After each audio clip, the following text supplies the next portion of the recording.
oftentimes with real estate, you are doing an exchange of value. So they're like, Jake, I got to run out and I'm going to buy a house and I want to sell.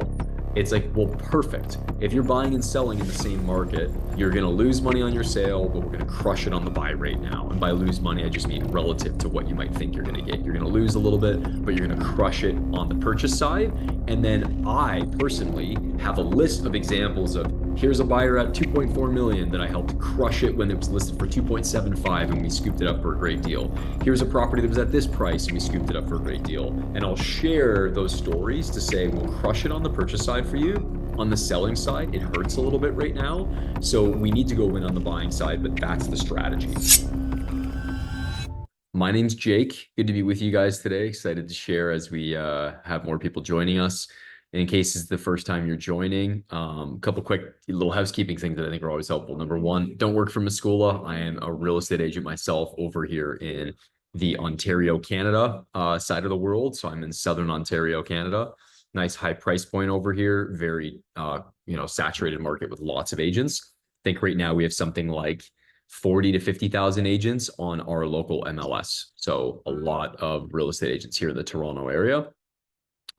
Drop in the chat really quick as you guys are joining where you're joining in from, just your city really fast, drop your city in, as well as what your average price point is. So I'll kick things off. My average price point this year is 900,000.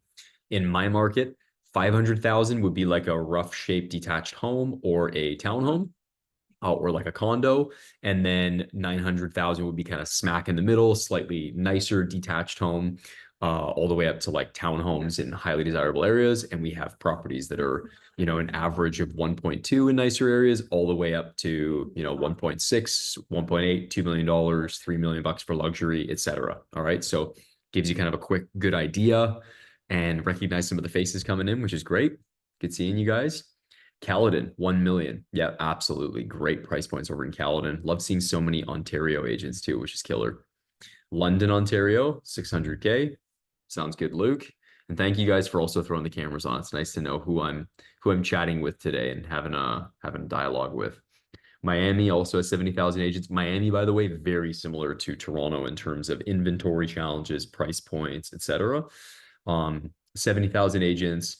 Personal average is 600K. But we have very expensive homes up here over 100 million. It's true. We have some stuff that's, waterfront here. The most expensive it would get is in like the 20, 25. Occasionally there's been like a $30 million property, but increasingly rare. Miami is definitely the spot for luxury. Mark, Houston, 350K to 500K for single family neighborhoods. Yep, nice townhomes, 500, 750. Good. Susan, Central Pennsylvania, 400 to 500. Austin, 500 to 600. Good. Boca Raton, average 500K. So the reason this is so helpful is there's going to be a lot of conversations about selling homes. And I think it's good for us being on the call here to have some immediate perspective of what are we really talking about here in terms of people's average price points? Like, yes, you could sell lots of houses, but there's different challenges in different markets, right? Typically markets where you see higher price points, you see more saturation with agents. In areas where there's lower price points, there's maybe less agents, but there's also maybe a similar level of saturation. So you have to just sell a lot of volume and definitely tons of different challenges. Good. So as more people pop in, even if you guys, Daniel there, if you want to leave a note for people to share where they're from in the chat and what their average price point is as they join, that'd be really, really helpful. Good to see all you guys. So here's what I want to do today. Number one, I'll just give you a little bit of context on me. And the goal of today's session is for you guys to get questions that you have answered rather than have me just talk at you and share what I think you need to learn. What I will start out by saying is that I run a team that has about 7 or 8 agents on it right now. It is largely myself and my business partner who run the exact same model of business. And we share all of our playbooks together. We work really closely. We have a brand called Rovio Nicole, and we both have our own executive administrators. Between Dave and I, we'll both sell roughly, I think right now we're both at around $40 million worth of real estate that we've sold for the year. Our team is a little bit over $100 million in real estate sold. In terms of GCI, and I'm just going to be really transparent because I like to know when I'm learning from somebody, kind of where they're actually at in their business. For the year to date, I'm just shy of 700K in terms of GCI. and we'll definitely do over $1 million. As you guys all know, we have a good amount of inventory just sitting in our current listing catalog of just homes sitting, not selling, lots of work to do. You guys are all probably in very similar worlds in that sense, where it is not easy to move properties. So there's a little update on my end in terms of those commissions that I was sharing. About 100K of that GCI is from my team, and the rest is from my personal production. Good. So there we go. A couple other people joining. Peggy, thanks for sharing. Vancouver house, 1.75. What an average. Unbelievable in Vancouver. Oh my gosh. Good stuff. Okay, so in terms of any questions or thoughts that you guys have, here's what I'd like you to do. Drop whatever your biggest challenge is right now in your business in the chat. I will start by sharing I've made a huge shift in the last year after really spending time thinking about what are the levers in my business that I can increase or try and grow my business. And there's really just the three levers, and I'm sure you guys know what these are. You can sell more houses, which all of us are probably trying to do, irregardless of the others. You can sell more houses. You can charge more commission, which is difficult to do depending on the market, but I do have some strategies I can share around that. Or you can sell higher priced homes. Okay. So just to reiterate, you can sell more houses, you can charge more commission, or you can sell higher priced homes. Those are really your three levers that decide how much money you make. So I'm in a marketplace where 5% would be the average commission. I have structured my cooperating commission to be 2%. And by the way, guys, I'm giving you some like golden secrets, in my opinion, to increase your income if you sold no more houses this year. I charge a 3% commission, and sellers have had no problems with that. I just signed up a house about 3 weeks ago now. It's going to be coming to market tomorrow. It's a $3.4 million house. I got it at a full 5% commission. I am cooperating 2%. I am keeping 3%. When the seller asks why that is, or before they even ask, I typically say, hey, look, on the buying side, we want to reward the buyer's agent for bringing us a buyer for sure. On our side, I have a whole bunch of fixed costs. I'm going to be staging your property, professionally cleaning it. I'm going to be doing a pre-home inspection on it. I'm going to be running a big marketing budget, not just on the video and the photos, also on the paid advertising. That extra 0.5% that I keep on our end allows me to more strategically invest in marketing your property to get more people's attention rather than just give it to the buyer's agent. And they're like, that makes sense. That sounds good. It allows me to, even if I was taking home nothing else and just increasing the budget at the highest level possible, it allows me to get more attention on my listings and be somebody that sellers are like, that listing looked amazing. Okay. And for example, on that $3.4 million house, we staged the entire house. I have an $11,000 staging bill. I have about $1,500 in media costs, another $1,000 in cleaning costs, another $900 for an inspection. So like, I am legitimately doing the things that I'm telling them I'm going to do for them. Okay. We staged a 6,100 square foot house. That's what a $3.4 million house looks like where I am. Okay. So a lot of information that I'm throwing at you guys. Again, the three levers are you can charge more commission. I just explained how it is that I do that. The other one was you can sell more houses. We can talk marketing strategies and all of that stuff all day long. The thing I realized was I'd actually rather sell more expensive houses, and I'd rather sell less of them and be out of the game of just pure volume and insanity and focus on having a strong commission where I really invest in making the properties look exceptional. Okay. So in terms of you guys sharing some strategies, you shared agent attraction. I am the worst person to ask about that. I won't even be able to cover that today. I attract pretty much nobody to EXP, my brokerage. The reason, Rocky, by the way, that I don't worry about attraction is I just make too much money on the side of selling homes for me to take my attention off of that to focus on attracting agents who in general, on average, are not going to be good producing agents, where I'm not going to make enough money off of it to make it worth my time. And then they're going to have expectations and demands of why did I bring them over to the brokerage if I can't do all these things for them? So I'm actually very much focused on just selling real estate, trying to sell luxury real estate. For me, that's way more exciting. I get way more joy out of it, way less frustration. But I appreciate the question. It's a good question. Give some strategies. Yeah, so age attraction dialogue. We talked about that one. Northern Virginia, by the way, 800K, Arizona, 500K, lots of good price points. So really good stuff. So I'm sure the rest of you are just listing properties and selling everything, right? Probably not. Probably have some challenges. I want you to drop your challenge in the chat. And you guys are here to get something out of this. You're going to get more out of it. I've tried to be an open book right away by telling you guys tons about how it is that I run my business right off the bat. Drop your challenges at the moment in the chat here. Awesome. Good. So in the meantime, what I'm going to do then while you guys drop your challenges there in the chat is I will share some of the things that I've been learning, and I'll really share what it is I'm focused on outside of just focusing on the more luxury side of the business.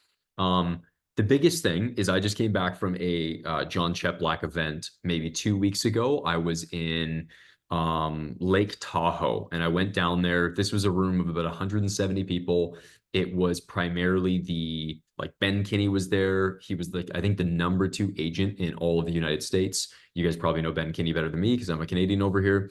But Ben Kinney, it had a whole bunch of these top agents that were all people kind of in the top running teams that would be in like the top 1%, 0.5% of teams in the nation. And my biggest takeaway is this: for a lot of you guys, you need less information right now and you need more reminding. I drove out to an event. It took me 16 hours door to door to travel to Lake Tahoe from the time I left my house here in Ontario, Canada. And by the time I walked into the hotel, it was like, I think 16 hours. Okay. I went all the way there. Then I spent 4 days there by the time I flew there and traveled back. And I essentially went there to get reminded about a bunch of stuff that I already knew. And my big takeaway was this: a lot of us are obsessed with consuming more and more and more information.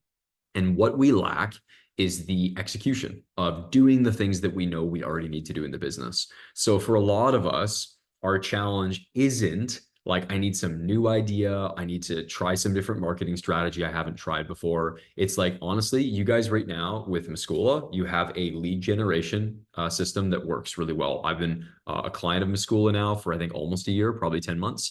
I have literally hundreds of leads that I've gotten in that time frame. And I've constantly been trying to think about how is it that I can make sure my efforts with Muscula, before I worry about some other marketing thing, that my efforts are well spent. So when you get a lead, how fast do you call them?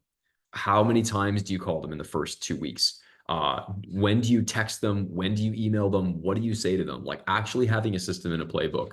So for a lot of you, here's what I'm going to recommend. The first day you get a Muscula lead, you should call them 3 times.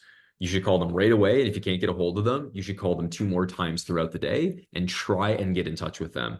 The first time you call them, you should undeniably double dial them. And if you don't believe me, go look, just like go to Google and type in how effective is it to double dial people. It's like you exponentially increase your odds that you're going to connect with people coming through. The other metric that you want when you're dealing with leads that you're paying money for and they're internet leads is this: all internet leads suck. And I'm putting that in air quotes. They all require you to do work. Okay. If there was some magical online internet lead source where like you just printed leads and printed money, we would never find out about it anyway, because like someone would have it all sorted and whatever. But the reason is it doesn't exist. I've paid for like the Conversion Monster. I've paid for these different things. And what I've realized is every time I personally try and delegate my most important skill, which is sales and marketing, things don't seem to work out the way they need to work out. So I would encourage all of you guys, the speed at which you call these people, you need to call people in the first 3 to 5 minutes. That is the biggest opportunity. It's like you get them, make sure you get the notification from your CRM, whatever it is you need to do to make sure the second you get a lead, you are trying to call them as quickly as possible. Have a script planned out, have a value proposition planned out. I can give you a bunch of ideas, but I want you guys to drop in the chat what your challenges actually are, if any.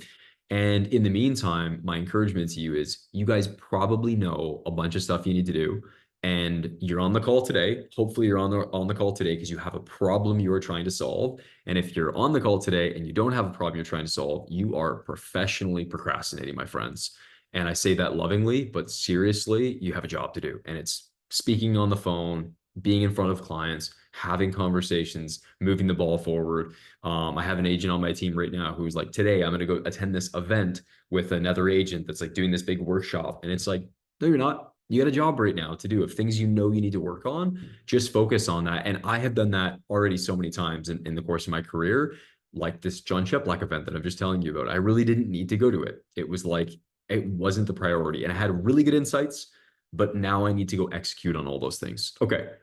So thank you guys, by the way, for dropping in all the great comments now on what you're working on. That's amazing. Okay. So let's start at the top here. Luke Cox, you said selling mid-lower price range properties in a slow market with a lot of inventory. I love it. Awesome. Who else is having that challenge right now? Show of hands. Yeah, couple hands. Good. Some honest people here, which is good. Love it. So when it comes to selling mid-lower price range properties in a slow market with a lot of inventory, here's what I'm personally doing. Number one, every single one of your clients that you have a listing with, have them on an automatic drip that updates them daily on what else is being listed in their neighborhood and what's actually selling as well. And I know that's stating the obvious, but the reason you want to do that right away is have a drip of what's actually being listed and what's selling, is because it will help them start to self-select and recognize the patterns the same way that you are in the market, because they'll see house after house after house being listed and they'll realize nothing's being sold. The other thing I would say is have a good script and a good talking point, as well as a solution around why homes are sitting. Right now, what I'm telling sellers is this. I always start with, why are you trying to sell? And they're like, well, I'm selling because I'm upsizing, downsizing, pulling cash out of the market, whatever. My first question right now is, how long can you wait? Can you wait until the spring to list your home, or do you need to list now? And then they say, no, I can wait until the spring. I'm not really in a rush. Okay, good. Do you actually want to sell in this market, or are you just looking to try the market out? And what I'm asking them is, how serious are you for real? Because right now in this market, here's the averages. There's this much inventory in the market. This is how much things are sitting. This is how much the market is off of the peak in, for me, it's February 2022 was the peak of the market. And then it crashed like 27% until December or January of 2023. And then it rebounded about 8-9% right now. Okay. So being able to have that conversation, Luke, is going to be really, really important for you to get sellers down to the realistic prices they actually need to be at. Because in this market, when there's a lot of inventory, here's what's going to happen. You're either going to be priced right and you're going to find the right buyer, or you're going to be slightly overpriced and just sitting on the market while buyers go pick up the stuff that's priced really aggressively because they have options. So unless you're like a super unique property, in which case I would still be very concerned about super unique properties because there's typically less buyers for them. So right away, a couple thoughts for you. Drop a comment, Luke, if that's helpful. Let me know if you have any other thoughts on that. But essentially, step one, set them up on searches so that they're monitoring the market and you're monitoring the market as well. But like I always drop a little circle around their area so they can see. And it depends how dense that area is, how far you got to go. But similar homes, what they're being listed for, what they're selling for. And then I have the biggest thing, which is the conversation around, why are you selling? What is the motivation? Can you wait until the spring? Because if you want more money, let's just wait until the spring. But if you're not ready, or if you're not willing to wait and you need to sell now, then like, here's what your house is actually worth, my friend. And yes, it sucks, but when did you buy your house? Good. You bought it 10 years ago. You're still making a bunch of money. It's all good. This is just the reality of the market that we're in. And if you don't want to play by this market, let's wait until the spring and play by the market then. The other thing I'll do is this, guys, remember, oftentimes with real estate, you are doing an exchange of value. So they're like, Jake, I got to run out and I'm going to buy a house and I want to sell. It's like, well, perfect. If you're buying and selling in the same market, you're going to lose money on your sale, but we're going to crush it on the buy rate now. And by lose money, I just mean relative to what you might think you're going to get. You're going to lose a little bit, but you're going to crush it on the purchase side. And then I personally have a list of examples of, here's a buyer at 2.4 million that I helped crush it when it was listed for 2.75 and we scooped it up for a great deal. Here's a property that was at this price and we scooped it up for a great deal. And I'll share those stories to say, we'll crush it on the purchase side for you. On the selling side, it hurts a little bit right now. So we need to go win on the buying side, but that's the strategy. So giving sellers that wake up call where they're like, I want to sell in the spring because I'm going to make way more money. You're like, perfect. It's quite likely whatever you're going to buy is also going to be more expensive in the spring. So unless you're downsizing, maybe that delta doesn't make sense for you. Okay. Awesome question. Love that one. Stephanie, need to get sellers to realize they're overpriced. Love it. Same conversations. Good. What I would say on that note is have the script ready by sending them the regular report of what's selling and then picking up the phone once a week on a Friday and having the conversation about, did you see this one? Did you see that one? What are your thoughts? And when people say things to me like, hey, we're just not in a rush, I'll say to them, perfect, Mr. and Mrs. Seller. You know what's amazing? I'm never in a rush because I sell lots of houses every year. And I know some of this is a bit braggadocious, but this is what works for me right now is I'll say, I sell lots of houses, so I'm never gonna twist your arm or put a lot of pressure on you to sell at any given time. Like I am never in a rush. So if you're not in a rush, here's where the market's at right now. If you're gonna be at this price point, we're essentially going to be playing a little bit of a waiting game for a while. Is that the game you want to play, or would you rather relist in the spring as interest rates come down and activity goes up, et cetera, et cetera? And I let them realize that like they don't have to be an opponent to me because I'm not there. Don't shoot the messenger here. I am the player on the field that will work with you, and you can be the coach and you can tell me the plays. But I also want to tell you, as a player on the field, I'm going to give you some data to help you make decisions on what it is you'd like to do. Okay. So let me know if that's helpful as well, Stephanie, in terms of conversations with sellers. I think they need to see the data. I think you need to talk about it with them. I think you need to confidently tell them where the market's at and what they can expect. And then you ultimately need to get other seller feedback. We put together something called the deal tracker. Every single agent that goes through the home, we try and get their feedback, positive, negative. And we also ask them, especially once we know they're not interested, I'll say, hey, what do you think this house is actually worth? And they'll throw a number at me and I'll be like, cool, what did you base that on? And they'll tell me. And then I'll take that back to my seller and say, hey, by the way, look, we've been on the market this many days. We've done 2 open houses. We've had, 12 people come through the open house. We've had another, 12 showings. And this is what everybody's saying about your property. So this is the market right now, right? This is the feedback we're getting. And I will try and help them see that reality. And sometimes I'll even play like they're all the bad cops and we're the good cops, and it's unfortunate, but like this is what it is. So I'm like, you know what? It's so stupid. Your house would have been worth such a fortune when the market was high, but like it's frustrating. This is kind of just where it's at, right? And like I get it. Your house is amazing. It's the best. I totally think it should sell for XYZ. It's just the current climate that we're in. And I'll be like, I'm on your side. It's all good. Awesome. Mark, you shared homes that are in slow markets, neighborhoods. And by the way, guys, notice this. We're all like everybody, if it makes you feel a little bit better, we're all navigating the same thing. My encouragement to you, though, is don't let this narrative become an excuse for why you're not doing enough business. And I say that lovingly, but at the same time, I also have phone calls with agents where the first thing they want to do is just have a venting session about how the market's so hard. And like, truthfully, I'm still selling more real estate this year than I sold last year and the year before that. And that's because I'm on a trajectory of growth right now and I'm trying to continue to grow my business. I think in down markets, it's where you can steal market share. It's where the herd gets thinned out. There's less agents competing with. If you're having confident conversations with sellers, you are going to stand out amongst the crowd. So Mark, you're asking a great question, which is homes that are in slow markets and neighborhoods, how do you differentiate yourself amongst other realtors and getting more quality, serious clients? There is no shortcut in real estate to having lots of conversations with people.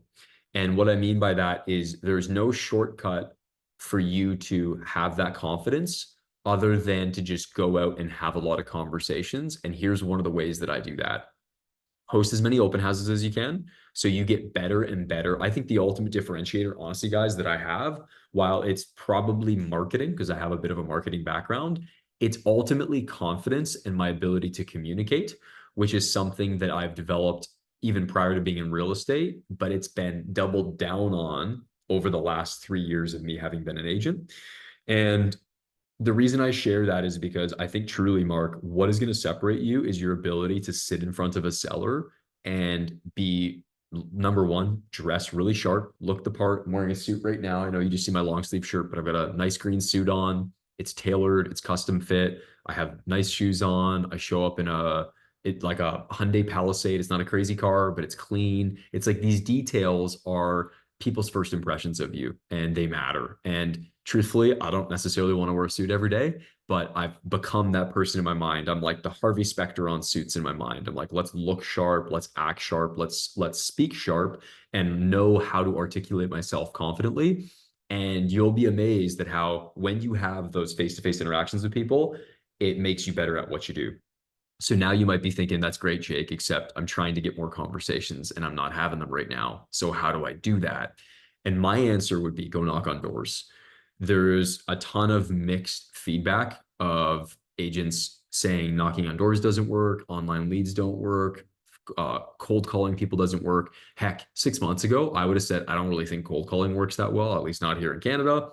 And then I had an agent join my team who sat there and cold called like 100 people a day. And he has been in some of the most unbelievable homes in my area. And he didn't even know what streets he was calling or how affluent some of those people were. And like he's getting invited over to sit in their homes and have conversations about the future of the business. And my realization was I had a limiting belief that was backed by no personal experience, or worse, you have a limiting belief that's backed by your own personal experience that door knocking doesn't work, but you're just not good at it yet.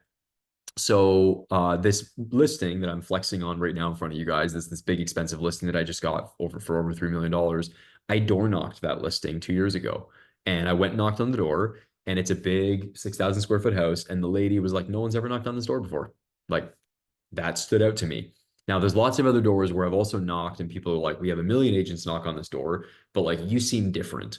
So to answer your question, Mark, really work on your personal presentation of yourself, work on your pitch deck, work on your ability to be well spoken. And the best shortcut, in my opinion, to be well spoken is go and do the door knocking thing. You're going to have 20 conversations a day that you would have never had, because you'll get 20 people maybe that'll answer the door if you just knock until you get 20 people, and you'll have conversations with people, and it'll allow you to start to get sharper and more confident at navigating challenging conversations where people are like, hey, why are you on my doorstep? And you can learn to sidestep their objections and remain there long enough to have a good conversation. And let me know if that's helpful, Mark, if you got any other questions. Okay, Laith, how to convert hesitant leads that just want to wait. Awesome. I alluded to this earlier. I will encourage people. I don't know what the saying is for this, but it's like if someone was pushing against you really hard and you've been pushing back the whole time, it's kind of exhausting. If you decide to, instead of pushing against them, you step back and turn to the right and you let them, with all of their own momentum, just kind of fall over you, because you're like, oh, I'm not going to push against you. I'll just let you fall over if I step out of the way. That is what I try to do with really intense objections where people are saying they want to wait. I will immediately say to them, awesome. Why don't you just wait then? Like, it's a good idea to wait. Why wouldn't you just wait until the spring? And I'll let them explain. No, like I do plan on waiting until the spring. Oh, that's perfect. What's changing for you in the spring? Oh, well, like our house will be more ready then. Okay, cool. So the main thing is you just need to get your house ready, and you're kind of like putting that off a bit, right? And I'll get to the bottom of what the real motivation is. I personally, guys, am not the kind of person who believes in persuading people way outside of their plans if it's not for their own good. If they said, I'm waiting until the spring because I'm going to upsize and my house will be worth more money, and then when I go buy, I'm going to get a good deal on the buy side, but I'm going to also get a good deal on the sell side, maybe I need to go, hey, look, the market, if it goes up, those higher priced homes on a percentage basis might get actually more of an increase than your home's going to get. And that strategy you just outlined to me, while you might get more money for your house, it could work against you. Is it because you need that money for a down payment in order to check a certain percentage of down payment on the house you're looking to buy? Like, walk me through your strategy. And now I've just turned from a salesperson to an advisor. So the answer to the question is, how do you convert hesitant leads? Is don't be a salesperson, be an advisor. And in order to be an advisor, you have to ask them to articulate why the move makes sense for them when it makes sense. And the other thing I would say, Laith, is go read a book like Never Split the Difference by Chris Voss. Phenomenal book on understanding how to be persuasive with your words, how to use mirroring, how to use silence, how to use that late night radio DJ voice, how to like do all these different things that in a conversation are persuasive. All right. Now, again, I don't personally believe in persuasion for the sake of trying to get something my way. I believe in helping people actually solve the problems by really listening to what they're saying and then using that to get the outcome that I think is actually the best outcome for them so that when they look back on the sale, they think that guy really took care of me rather than like, I did something I didn't want to do. Because everybody wakes up one day and thinks, wasn't what I was trying to get done. Right. Sometimes even when you are trying to help them, they wake up and say that, but that's okay. Okay. Abby, I have an oceanfront condo that is not moving at all. We dropped the price and we are priced right, but no action. Awesome. So you guys know there's three pricing strategies. You list at market value. And when you list at market value, I always tell sellers, hey, if we list at market value, we're going to get a certain amount of visibility from whatever audience is looking in that price range. Now, the other strategy is we underlist your property and hold offers or extend the period for how long we need to review offers, or we do some kind of like black magic trick to say we are going to lower the price beyond what you're going to accept just to drive showings. Okay. In this market, I've been doing a lot of that, not aggressively underpricing, but like for you, for example, at 739, I would slap a 699 on that. And I would say we're open to offers, but we do need 48 hours to review any offers that get submitted because we've got a husband who's on this side, a wife who's on that side, or we have people that are making decisions with their parents or investors or whatever, and we need time to review the offers. And the goal would be to get enough showings and enough traffic that maybe you don't get 739, but you get like a 710 that turns to a 720, or you can squeeze out some interest from people and try and get interest up. The other reason that strategy works is oftentimes when people are looking on, at least here in Canada, everybody looks on realtor.ca. That's like the primary way that people would tend to typically look for homes outside of their real estate agent setting up searches for them. When they're on realtor.ca, guess how realtor.ca is set up? All the way up until $1 million, it's $50,000 increments that you can search between. So if you're at 739, the increment that people will see is from 700 to 750 if they're looking in that range, or from 650 to 750, like whatever the range is. But there is for sure a segment that might be looking 700 to 800. And the reason I share this is that when you're at like a 739, you're kind of in that little in-between awkward spot where you're not at 750, but you're not at 700. So the people that are looking up to 700, they don't know that you exist. And sometimes it's good to even try and tell your seller, hey, look, I know this is going to it's going to scare the life out of you. We are going to, for 10 days, drop the price to 699. If we don't get offers and we don't get what we want, we'll just put the price back up to 739. And that seller is going to say, Jake, isn't that going to devalue my property? And you're going to say, absolutely not. Because at the end of the day, any agent that's worth their salt right now knows that in this market, it's tough. And we're all trying different strategies to move the market and to move needles and to move properties. This is just another strategy where we are going to attempt to get as much visibility and traction on your property as possible. And if it doesn't work, that's all good. And you carry forward with that idea. Okay. So there's is this an interactive conversation, or is this just please? Oh my gosh, freaking monologue over here for me. All right, so I use bracket pricing. The problem with this is I'm in a seasonal place. I'm on an island off of Palm Beach, and that is my problem in that this is only October, which is the very start of our season, and I'm not going to see anything. But I agree with you on coming back in. I did not set the price, but I have an appraisal at 860. And we came in at 775, which was a true market value. True market with no showings until we reduced the price twice to 739. Awesome. So a couple thoughts for you, Abby. Number one, thank you so much for chiming in and actually having a conversation with me. That means a lot because I'm out of breath over here, man. Out of breath, need a water. It's good. Here's what I would say right away, Abby, is number one, I don't know how your appraisals are done over there. I don't know how accurate they are here. No, I agree, Typically- and I discussed this with the client, and it was done at the time of a seller's when a seller deceased. So it was done in December, and so my seller's on board with coming in lower, but I've had 2 price reductions.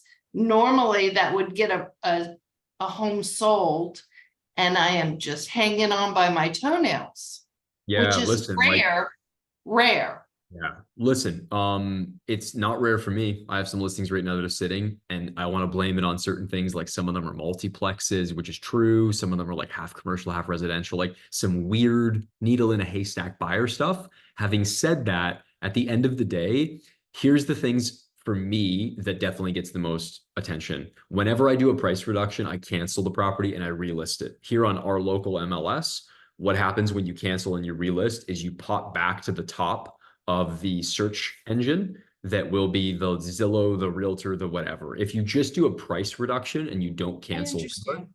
And Yeah. so when you do that, do you re-execute listing documents? yep, and here's what I do. It's very important as well.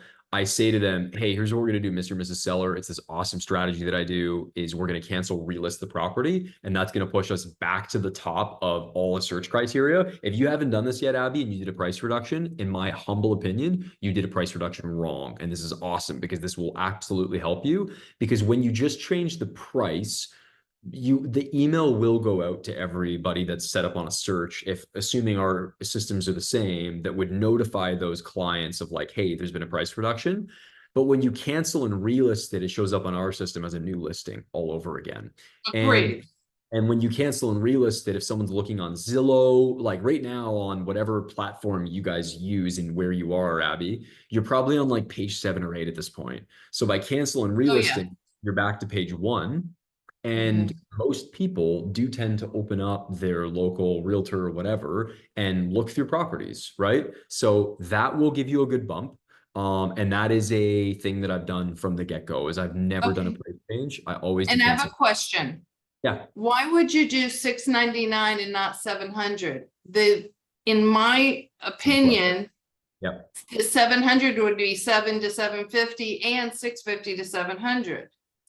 I agree. The reason I suggest 699 is because I have a feeling there's probably such a large group of people in that price bracket looking that you're still going to have people potentially looking under 700. Like the reality is you're correct.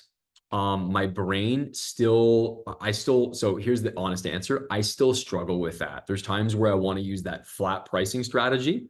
There's other times where I like the fact that if you've been sitting in the 700s and you've been kind of stuck, you throw a 6 in front of the property. It's the same reason everybody from Walmart to Amazon to whatever, you see the 99 pricing.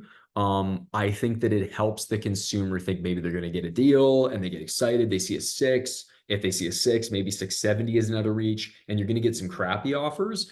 But the goal is you're going to get some momentum.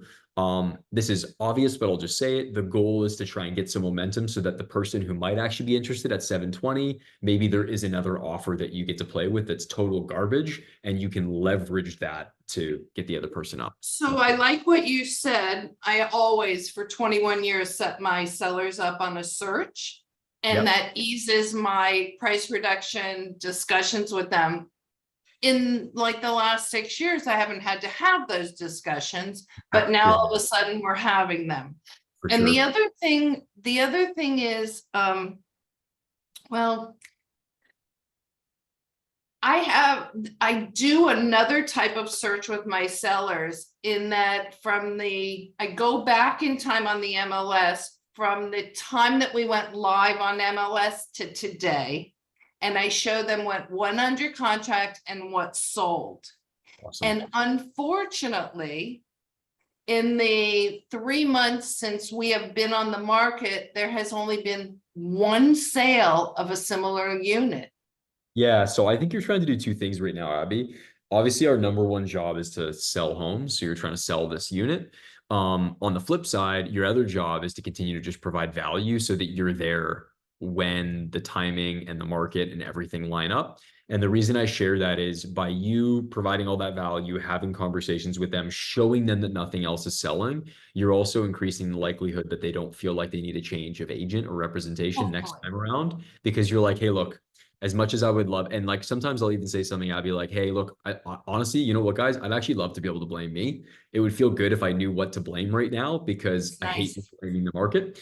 But the reality is that it's just the market. I wish I could blame myself and Yes. take responsibility and fix something. We're doing all the right stuff. You guys don't have to be worried. Your house is awesome. It's not that. Look, guys, like from the time we've listed today, nothing else is really sold. We essentially can be more aggressive if we want and try another strategy. If not, we can just do a cancel relist at the same price that we're at. I've got this idea. Let's try and push more attention through. You just want to show them that you're working for them, right?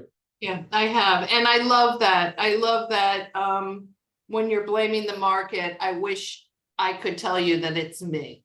I Yeah. love that. All right, thank you, Jake. You got it. Thanks so much for chiming in, Abby. And by the way, for everybody connecting today, make sure you guys drop me a follow on Instagram. I'll follow you guys back. Just a nice way to stay in touch and see what everybody's doing, which is awesome. And my Instagram is just at Jake Nicole, really simple. Rocky, good question here, man. You said, if you've never sold a luxury home before and you're door knocking high value areas, what do you say to a homeowner to show credibility?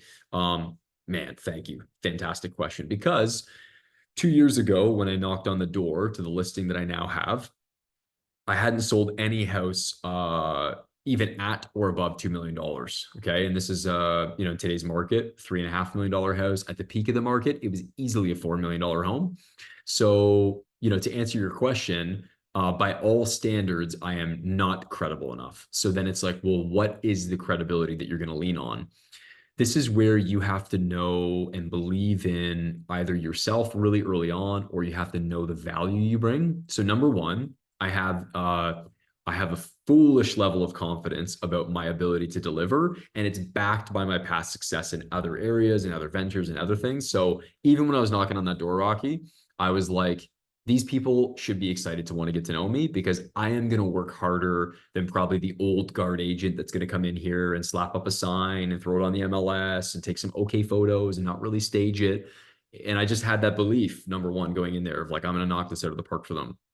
The second thing is that when I knocked on the door of this specific property, I got a tour. She happened to say, we're never going to sell this house. By the way, don't ever believe what people tell you. She said, we'll never sell this house. We just finished building it and moved in 2 years ago. And it took us 3 years to build it. We will never move from here. We're going to die in this house. And I said, I'm so happy to hear how much you guys love your house, because at the end of the day, like that's the best thing you can have, is just a home that you really love.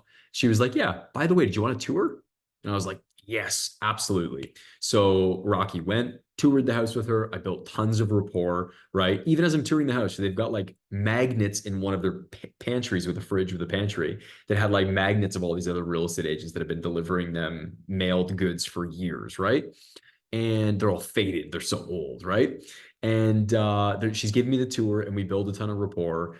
And the moral of this story is that when you don't have the credibility, this is where, like I was sharing earlier with, I think the name was Mark. Yeah, Mark, sharing with him about verbally and presentation wise being really confident. She was clearly impressed enough with me that by the time they decided to interview me 2 years later, I had done a bunch more luxury sales so I could sit and speak to that.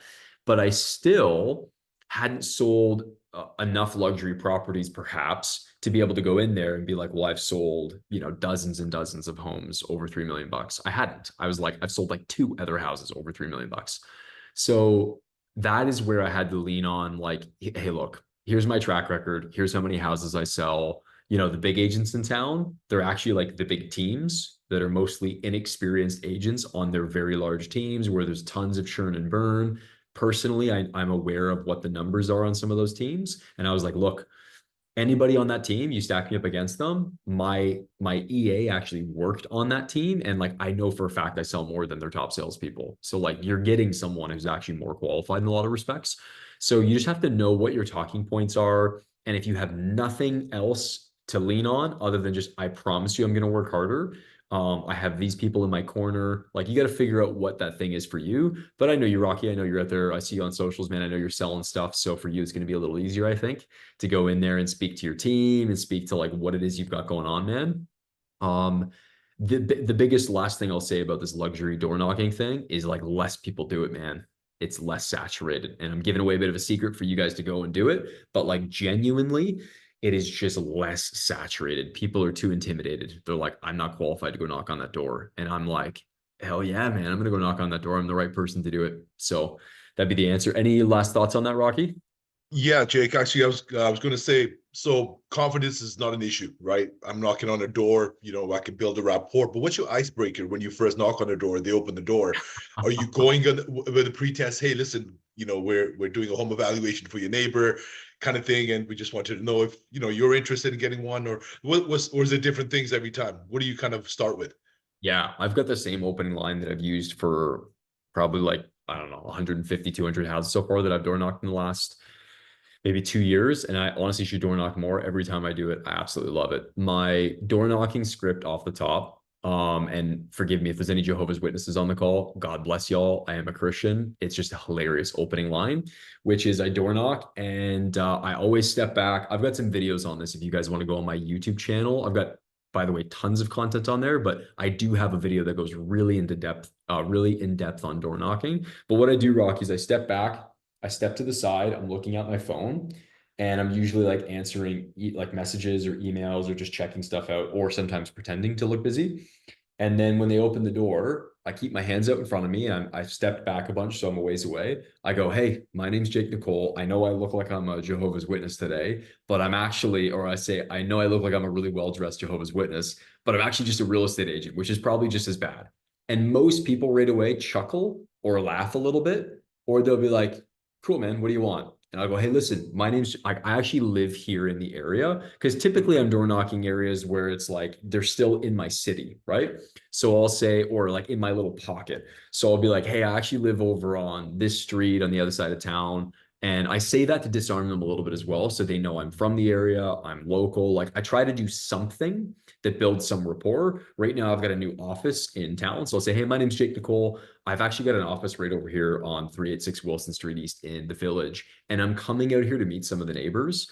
And then here's where you can fill in whatever your talking point is. I'm actually doing a home evaluation for one of your neighbors. And while I'm at it, I figured I would check and see who else is looking for a home evaluation or is considering a move in the next 6 to 12 months. Either of those things that you're looking to do, and they'll tell me yes or no. And if they're like, yeah, like, not really thinking about moving, I go, perfect. Is this a forever house for you? You plan on staying here forever? And they'll say yes or no. And usually people say, they'll say one or two things. Yeah, I plan on dying here. And then I'd be like, amazing. Neighborhood's changed a lot over the years, has it? And I'll just try and keep the conversation going a little bit just to get a feel for if they're trying to take a second to open up. Because sometimes people throw up a few smoke bombs before they actually start to open up a bit, because they realize like, here's a well-dressed, nice young man at my doorstep talking to me. Cool. Maybe I'll share a little nugget of information. And by the way, guys, this is all practically exactly how these conversations tend to go. Is I'll give you an example. I knock on the door, I got my phone out. I go, hey, how's it going? My name's Jake Nicole. I know I look like I'm a really well-dressed Jehovah's Witness today, but I'm a real estate agent. I don't know which one's worse. Anyways, so good to meet you. Like I said, my name's Jake Nicole. I actually live around the corner at, 26 Charterhouse Crescent, and just wanted to reach out today to connect with some of the neighbors. You plan on staying here forever? Like, is this your forever home or something like that? I'll usually kind of spitball some version of, is this your forever home? Or we've got an open house that we're hosting, that's going to be this time. Do you know anybody who might be looking to move into the neighborhood? That's what I use for open houses.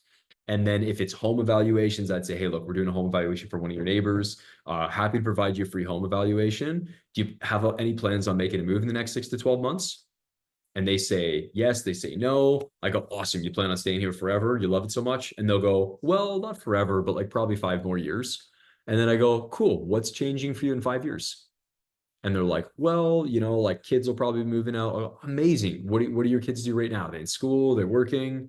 And then they're like, well, they're actually university. And I'll be like, cool. My wife went to that university. That's amazing. What program are they doing? And now I'm just building some rapport, right? So hopefully that's helpful, Rocky. Any thoughts on all that?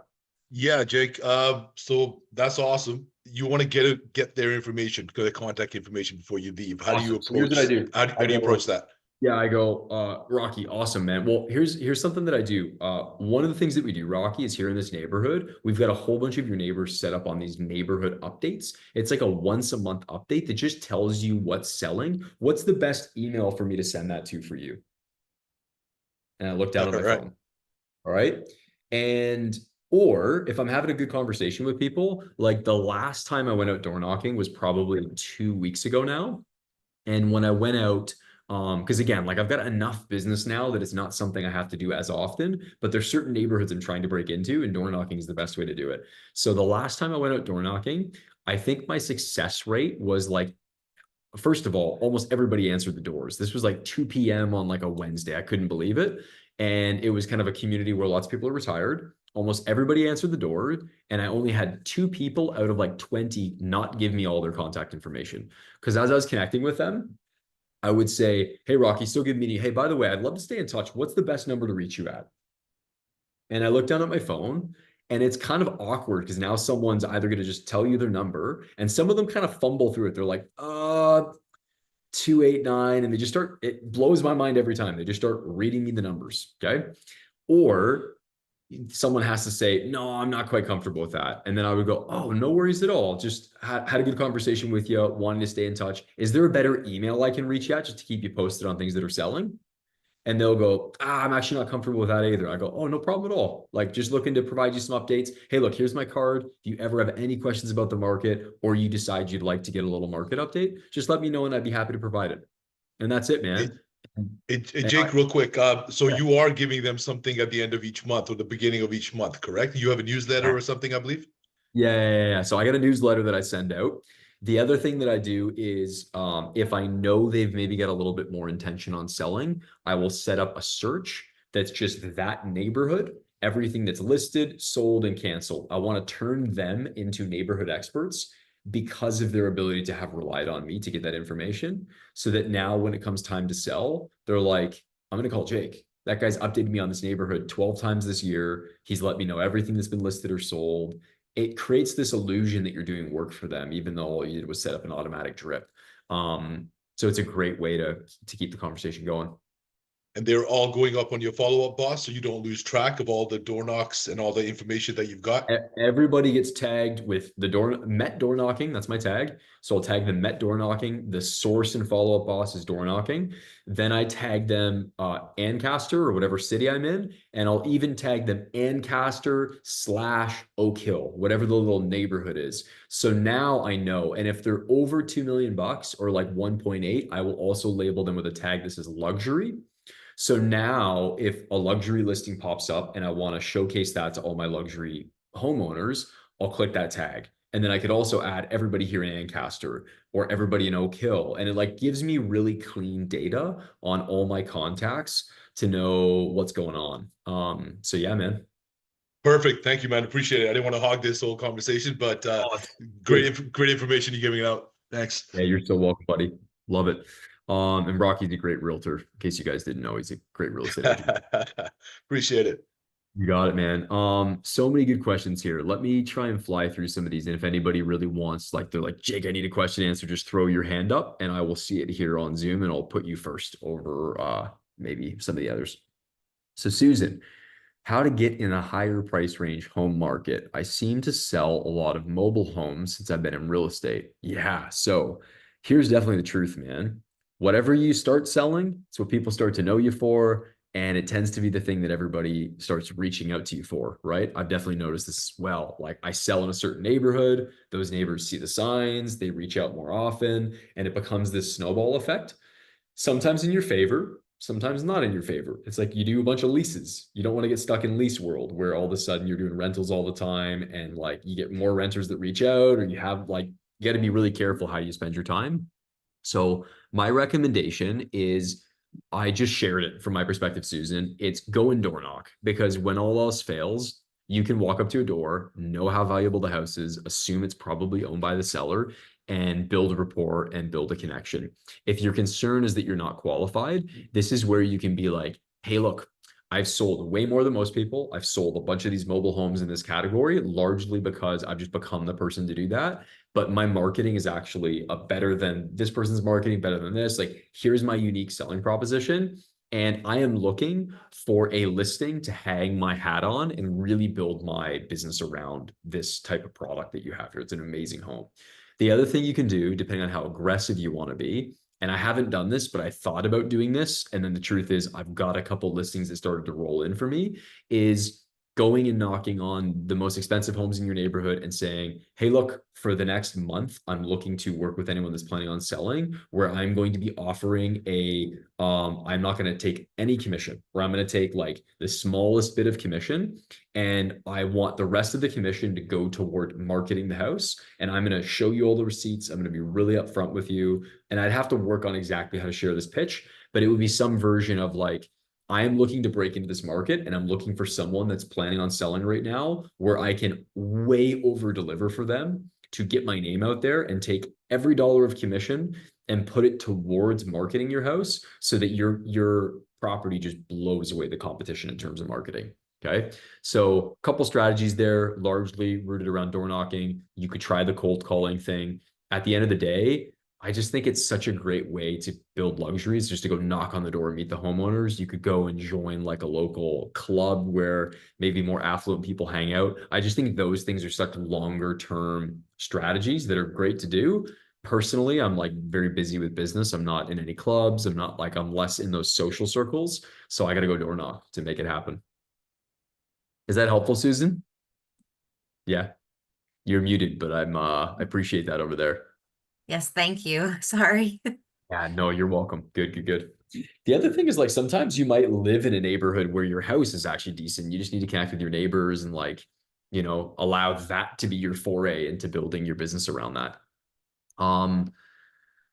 Awesome. We'll maybe do one or two more here. Good. And thanks for all the questions, guys. We're like blazing. I'm gonna need a copy of this recording later to share with my team. Victor, sounds good, man? Victor Rodriguez, you're gonna get me a copy of this recording, my guy. I got you. Thanks, buddy. Okay.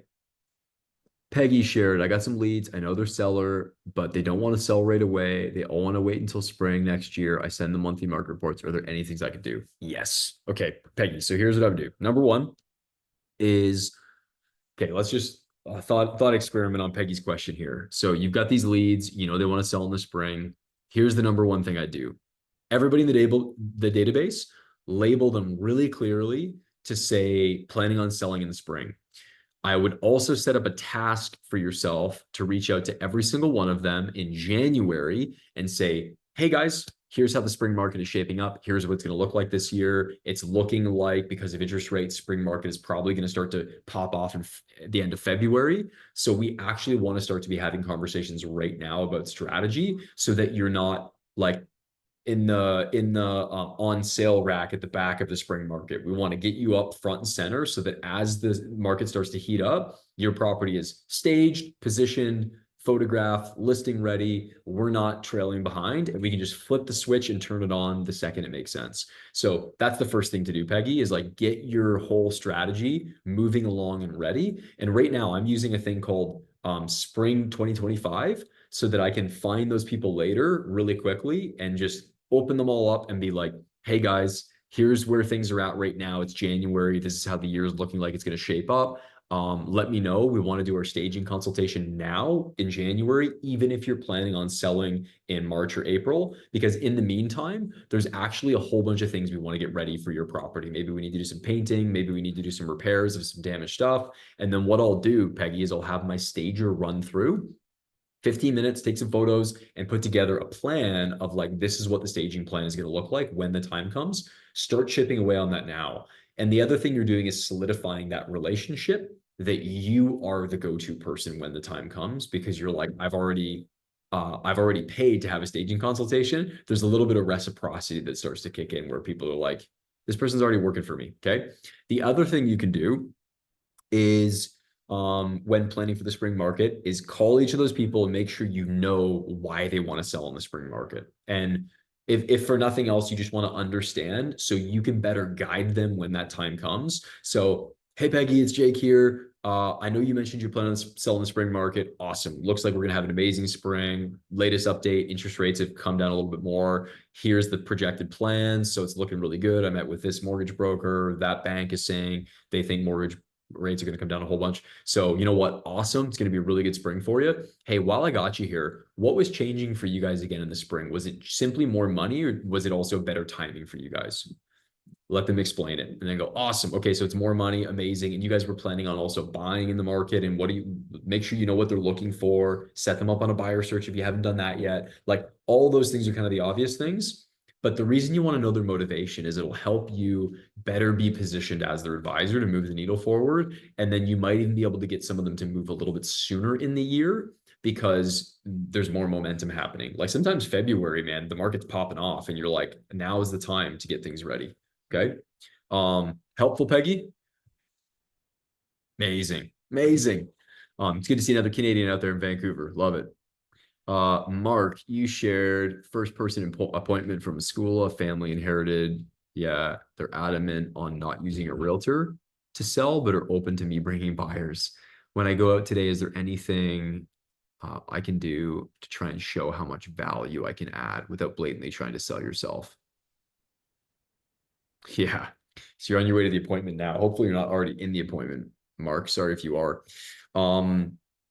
Is Mark still here? Is he in the appointment? I'm driving right now. Oh my gosh, Mark, game time play, man. I like it. Trying. You know what I would do is I would say, so if their plan is they want to sell their homes themselves, this is some really simple, here's the simple script. I'd say, what's been your guys' experience selling homes? How many homes have you sold before? Like, just give me the idea of what your experience is, and then be really polite the whole time. You're not trying to like be arrogant or anything. You're just trying to politely ask them a bunch of questions. So, hey, Mr. and Mrs. Seller, John, what's your guys' experience with selling homes? Like you guys, I'm guessing you guys have done this a bunch before. And they're gonna be like, well, no, like, or yeah, I've sold like 5 houses. You go, hey man, that's awesome. Good for you guys. That's amazing. So like right now, what would be the go-to-market plan for you guys? You planning on staging? Like, just tell me a little bit more about what your plans are. And you want them to self-realize a little bit, like they don't know what they're doing, because a lot of people don't, right? Or you'll be like, hey, you know what, John? Like politely, there's a couple of things that you guys are missing. Let me maybe guide you on some of it so that even if you're going to go do it yourself, you got a little bit of perspective on how you should do it. And then I would bury them alive in details so that they realize how little they don't know about the whole process. And then it's like, oh my gosh, you're going to go do that yourself. Hey, here's the reality. When you guys hire me to do it, if you would like me to help you handle this process instead, I know that percentage or 2% in the commission or whatever that extra amount that you would pay, I know that feels like a lot. Do you guys know what the stats are on like for sale by owners versus having a real estate agent? And then I'd be like, hey, look, like here's the reality. You guys are hiring me to be a great negotiator. You're also hiring me to be a professional marketer. The difference in terms of those percent is actually like the difference of, if let's say it's a $5,000 house, 1% is $5,000. So let's say it's 2%. So it's like 10 grand. I would go, hey, like I know $10,000, that's not chump change. It's a lot of money. The reality is that $10,000, I'm going to make sure that we exceed your guys' expectations on the sale to do a good job for you guys so that the difference is not me charging you money. It's actually delivering a service that makes you guys net more money in the end. Does that make sense, Sean? And I would lean on that. So number one, first thing you do, ask them what their experience is, get all the details of how they plan on doing it. And then from there, what you want to do is essentially go, hey, look, why don't I just give you guys all the steps of what you should do? Because it sounds like you don't really know what you're doing. And then I'd blast them with like, we want to do a pre-home inspection. We want to stage the property. Have you guys plan on like, what is your staging plan? What's your staging philosophy around getting the house staged? Okay, so you definitely need to hire professional cleaners. We want to make sure we bring in people to do the lawn or like get stuff ready. The other thing we want to do is do a pre-home inspection. So I go through all the steps. I'd say photographer, you guys have a professional photographer you're going to use. Oh man, people buy today from the laptops and cell phones, guys. You got to have an amazing photographer. And there's a big discrepancy between like a good and a great photographer. So you want to have that done right. And I just bury them alive in those details. Make sense? That's awesome. I appreciate it so much. Mark, go get that appointment, bro. I want to hear about it later, man. I want to hear about it. Guys, we're out of time. So listen, super, super fun. Please do this. I will be back on in a month. do me a favor and join in a month. And for the questions that I haven't answered, I'll take a little screenshot now. I almost guarantee you I'm not going to remember to check for that screenshot, but I'm going to take it anyways, just in case I remember. And what I would encourage all of you guys to do is join the call, ask the questions again. I hope you guys had a blast. Go drop me a follow on Instagram, and I'd be happy to follow you guys back and hang out. If you already followed me and I didn't follow you back, send me a hateful DM and I will follow you and send you guys lots of love. All right. Thanks so much, guys. Cheers.